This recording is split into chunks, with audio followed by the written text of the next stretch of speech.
Abu Dujana adalah seorang sahabat Rasulullah. Beliau memiliki kebiasaan meninggalkan tempat ibadah dengan cepat tanpa menunggu untuk berdoa. Ketika Rasulullah menyadari perilaku ini, beliau langsung bertanya kepada Abu Dujana untuk mengetahui alasan di balik tindakannya yang tidak biasa itu.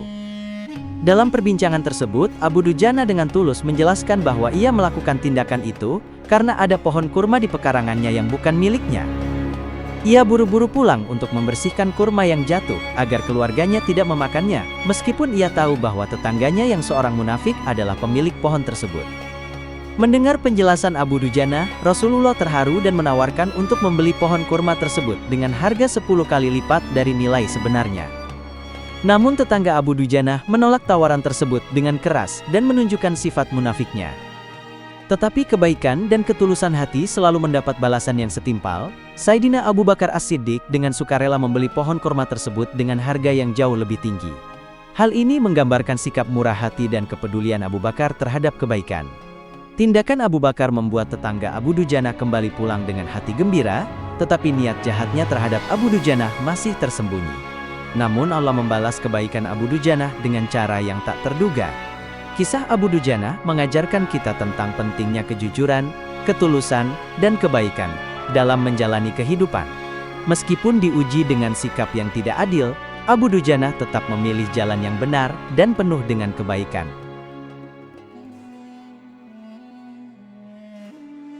Latar belakang Abu Dujana nama lengkapnya adalah Simak bin Kharasah al-Ansari, berasal dari suku Bani Sa'idah, bagian dari kabilah Khazraj di Yatsrib sebelum menjadi Madinah. Ia termasuk kaum Ansor, yakni penduduk Madinah yang menerima dan membela Rasulullah serta kaum Muhajirin. Sejak muda Abu Dujana tumbuh dalam lingkungan yang keras, penuh persaingan antar suku, yang menjadikan keberanian dan keterampilan bertarung sebagai nilai tinggi dalam masyarakatnya. Yatsrib saat itu adalah kota yang kerap dilanda konflik antar kabilah, terutama antara suku Khazraj dan Aus, bahkan juga dengan kelompok Yahudi yang bermukim di sana. Kondisi sosial seperti ini membentuk karakter remaja Abu Dujana menjadi sosok yang sangat tangguh. Ia sejak dini dilatih dalam seni berperang, menggunakan pedang, tombak, dan panah. Dalam usia muda Abu Dujana dikenal sebagai pemuda berani, cepat marah jika kehormatan dirinya atau kaumnya direndahkan, dan tidak ragu turun ke medan pertempuran. Secara fisik, Abu Dujana digambarkan bertubuh kuat, gagah, dan memiliki semangat juang tinggi. Ia juga dikenal sebagai pemuda yang sangat memperhatikan kehormatan diri dan kabilahnya. Meski keras di medan laga, Abu Dujana memiliki rasa keadilan yang kuat. Ia membenci kezaliman dan menghormati perjanjian, nilai-nilai yang kemudian semakin matang setelah ia masuk Islam. Masa remaja Abu Dujana tidak lepas dari pengaruh tradisi suku Arab pada masa itu yang mengagungkan keberanian. Ia aktif dalam latihan-latihan peperangan, berlatih teknik bertempur satu lawan satu, serta mempersiapkan diri dalam menjaga kabilah dari ancaman luar. Keterampilan ini kelak membuatnya menjadi salah satu pejuang andalan dalam pasukan muslimin. Ketika berita tentang Rasulullah mulai tersebar di Yatsrib, Abu Dujana termasuk generasi muda yang tertarik mendengarkan seruan Islam. Ia bukan hanya karena ajaran Islam menekankan keadilan dan persaudaraan, tetapi juga karena ia melihat dalam pribadi Nabi Muhammad contoh keadilan dan keberanian sejati yang selama ini ia junjung. Setelah Baiat Aqobah kedua, peristiwa penting di mana sekelompok orang dari Yatsrib berbaiat kepada Rasulullah, Abu Dujana kemudian masuk Islam bersama banyak pemuda Ansor lainnya.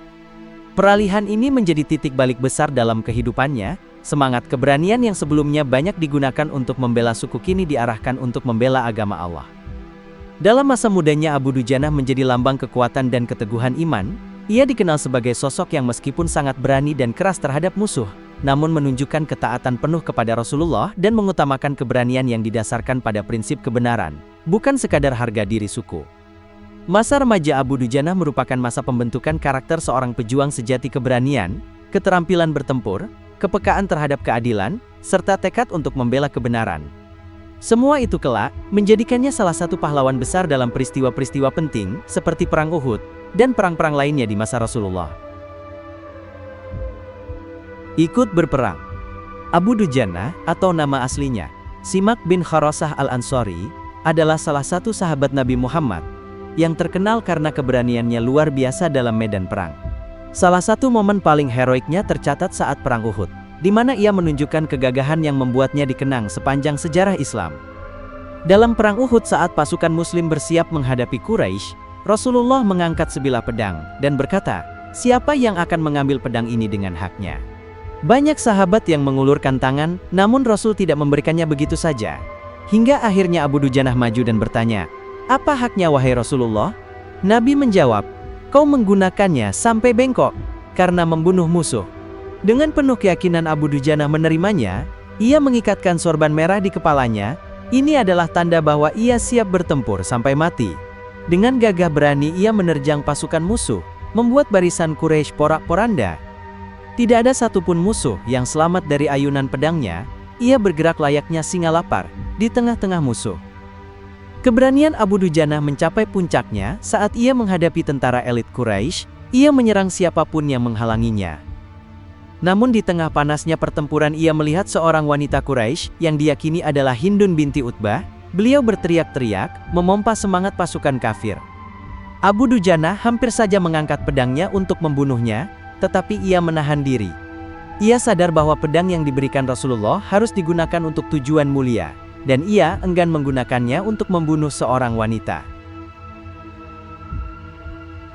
Abu Dujanah juga memainkan peran penting dalam melindungi Rasulullah saat pasukan Muslim mulai kacau, akibat serangan dari belakang.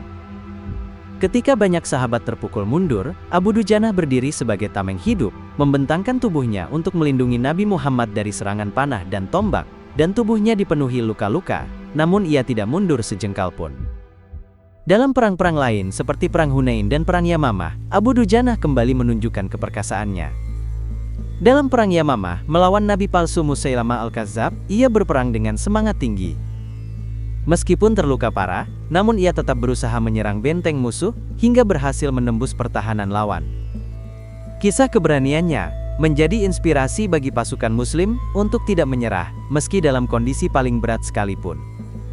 Abu Dujanah adalah contoh nyata seorang prajurit Muslim sejati, yaitu berani, penuh semangat, namun tetap menjaga adab perang sesuai syariat Islam.